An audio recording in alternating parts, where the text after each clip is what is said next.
here.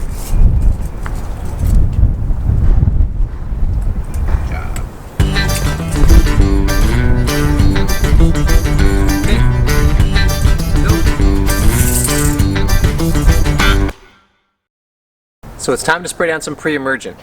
But since I'm a complete noob, I gotta figure out how fast this thing's gonna actually spray. I've mapped out 1,000 square feet of my driveway.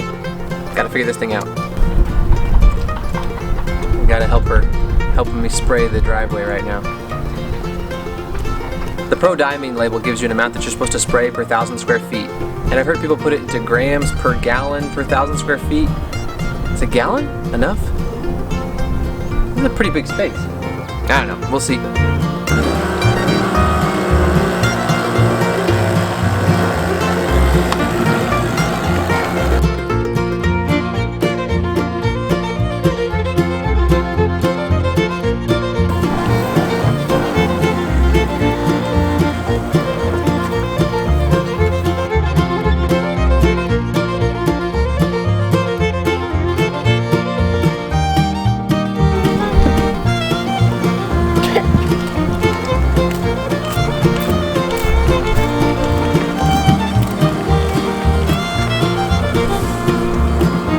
So it took me right at 2 gallons to spray the entire 1,000 square feet.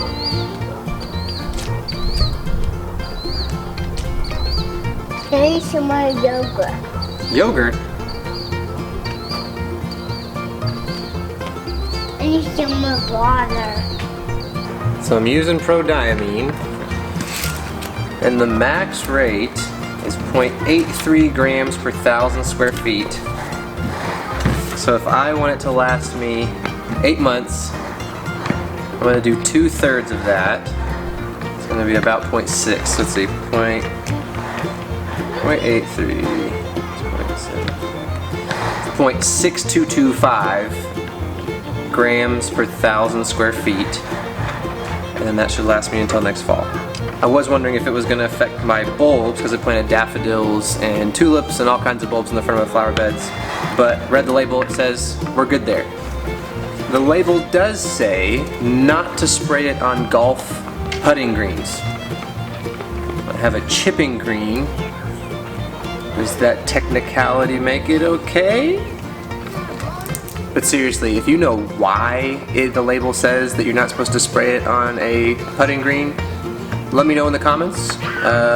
Is it gonna kill my grass? Or is it because that's a place where people walk a lot? Because I'm going to put it on my chipping green. A lot of people out there have their own yard shorter than my chipping green's probably going to be anyway, so I can't see the problem there. So, what's up? Are you going to take down the lights today? I'll probably do that a different day. Babe, it's February. But I have to get this pre-emergent down before it gets warm enough, and the lights are going to be there forever, and I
So round 2, I think I was moving a little bit fast on that first batch because I could have covered more than what I initially planned to.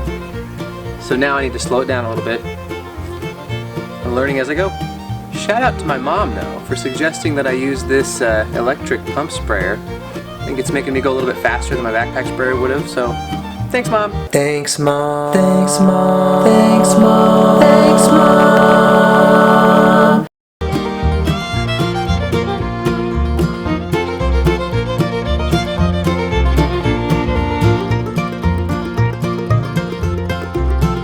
goal is to get this strip of grass all the way up to the woods being just as nice as my lawn, make it to where there was a very distinct difference between the grass going in that path versus all the grass in the field around it.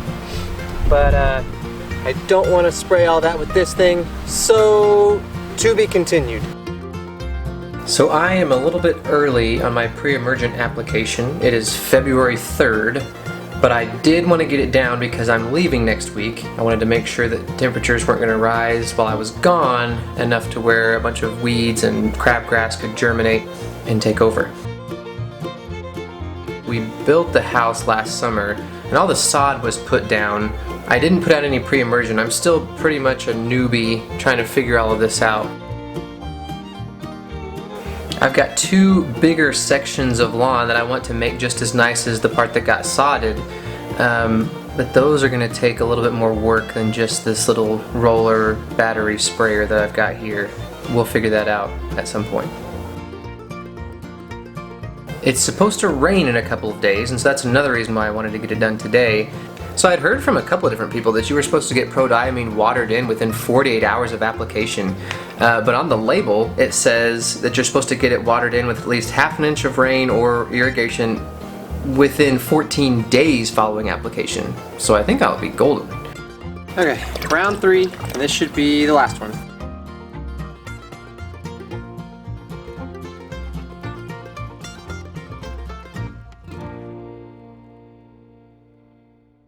So like I said, I'm a total newbie here. This pre-emergent was the first step that I needed to take to get my lawn to the next level. So this summer is going to be really exciting because I want to get it to the point where it's something to actually be able to brag about.